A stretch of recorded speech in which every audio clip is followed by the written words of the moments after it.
Hi, this is Gale from At the Kitchen Table Cooking School in Hillsdale. I'm here with my second episode in our Cooking at Home series. The last time we made Pakistani Indian potato samosas, and today we're going to another part of this globe, to Ethiopia, which is in the northern part of Africa. Up here in Columbia County, we don't have any Ethiopian restaurants, and that's why I'd like to introduce you to two of my favorite Ethiopian recipes. The first one is a collard greens or kale recipe. We're going to use kale right out of my garden, which we'll go to in a moment, and it's topped with a spicy chev cheese. And the second recipe is a brown lentil salad. I'm sure many of you purchase a lot of beans and lentils along with the beans, and they're probably sitting in the back of your pantry.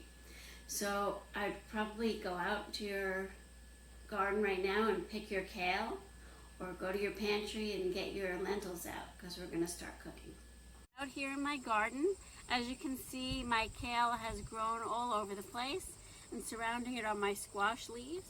Don't have any squash yet, but lots of leaves and a few blossoms. So this kind of kale is called lacinato kale, and it comes from Italy. And I'm going to take the center of these kale plants because that's where the most tender leaves are. I understand that many people have started growing vegetable gardens this year, given the uncertainty of what's going to be in the supermarket and how often you can get there. I've been growing vegetables for about 30 years.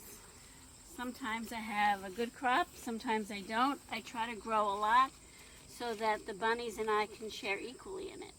So after I finish picking these, we're going to take them into the kitchen and cook them up with some nice spices and make a delicious dish.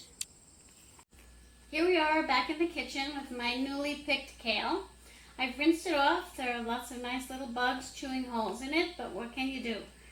So I'm going to cut the kale into about 1-inch pieces. You don't have to be exact with it. This isn't science, it's art.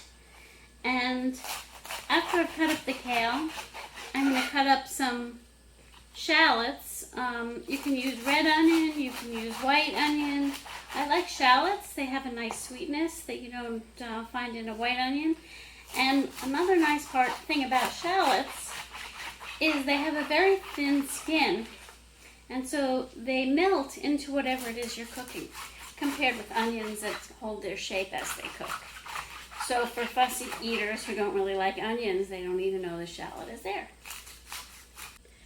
Okay, so this is a huge shallot. Shallots can be very small or very large. We tend not to use them very much in American cooking, but other cultures such as Southeast Asian and French use them a lot. I think they are pretty expensive because not too many people buy them. It's a matter of supply and demand. So I would urge you to buy shallots and ask your grocer to bring them into your supermarket so the price will go down.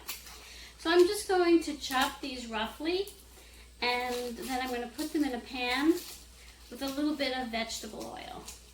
And then I'm going to add some chopped garlic. I took the garlic out of my garden about a week ago, and we're going to chop up some of that garlic along with the shallot.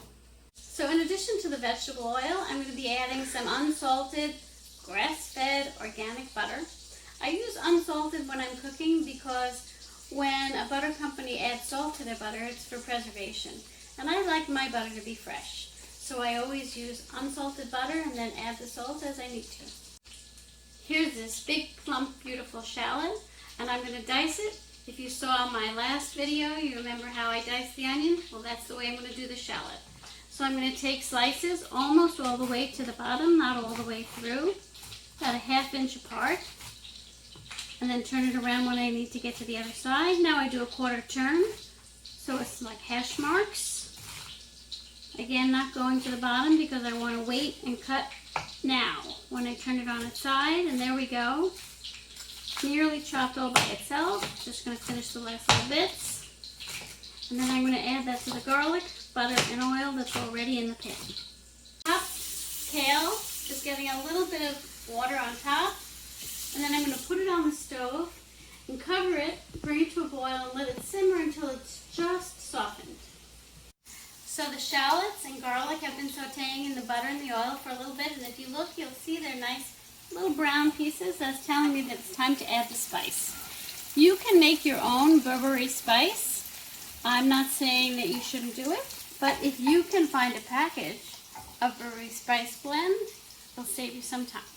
So I'm just going to sprinkle a little bit on. It's quite intense, a lot of high heat and intense flavors, so you don't want to overdo it.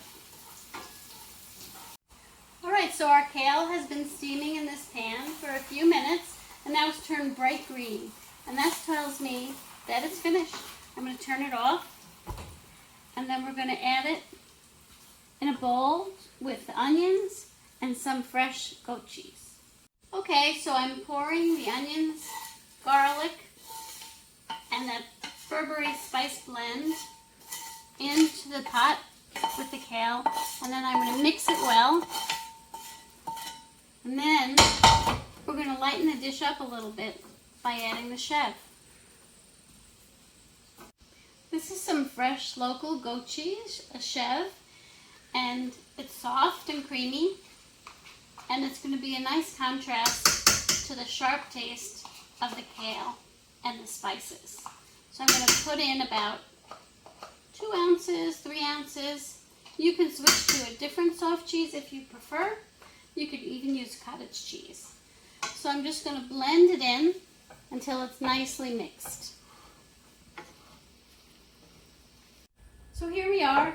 This is our kale, steamed and then mixed with the sauteed shallots, garlic, and spices with a little bit of fresh goat cheese. Very easy to make. Ingredients you probably have on hand. And it's going to go very well with our next dish, which is a brown lentil salad.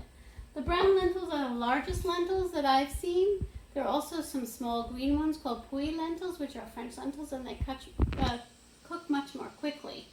But the brown lentils go very nicely for this dish.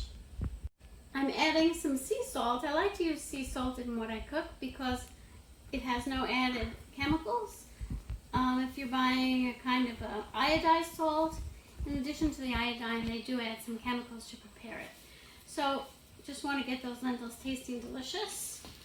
And they've been boiling in this small pot here for 20 or so minutes. And you know that they're finished when you see them start to split. If you look up close, you'll see that some of them have started to split. And that tells me that they're finished. So I'm going to drain them, and we're going to add a few more ingredients, and that will be our lentil salad. So I've drained the lentils, and I'm just going to rinse them with some cold water to stop the cooking. What's nice about lentils is, even though they're in the bean family, they are really quick cooking compared to regular beans. So I'm going to shake off that extra water, pour them into a bowl, and now I'm going to season these with a little bit of light olive oil and some sherry vinegar. You could use red wine vinegar, balsamic vinegar. You want something that has a nice flavor. It's not going to take a lot of vinegar, just a little bit, maybe a teaspoon and a half. And then I'm going to add some more chopped shallots. These are a little more finely chopped than the last ones because they're not going to be cooked.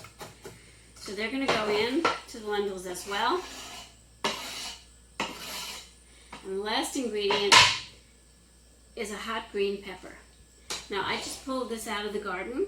The thing with hot peppers is you never really know how hot they are until you eat them, which can be a problem. So the best thing to do is just add a small amount at a time. So I've added the finely chopped green pepper. If you don't have any hot peppers in your garden or in your refrigerator, feel free to buy some jarred ones and add them. They'll be just as delicious. So I added a little more salt and pepper. I'm mixing it up to make sure that that dressing is fully covering all those lentils.